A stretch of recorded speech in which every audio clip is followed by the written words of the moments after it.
My doctor said it was a dengue. Pero 3 days na admission, hindi nag-improve yung labs ko. Mababa pa rin yung platelet ko. So, he referred me to a hematologist. Within that day, nalaman namin na I have leukemia. Nagpunta kami kay Dr. Messina.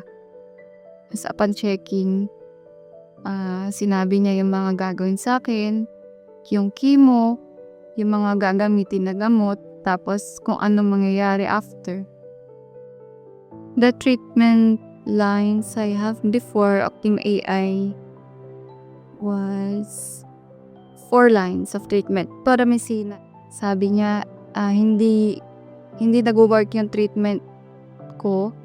So, in-offer niya yung Optim AI sa amin.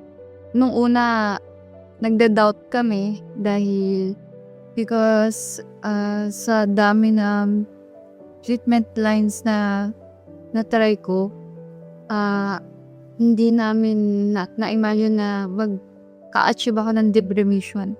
At sobrang nagpapasalamat kami sa Optim AI kasi meron pa palang treatment lines na para sa akin, yung mga combinations na yun ay makakatulong nila sa akin.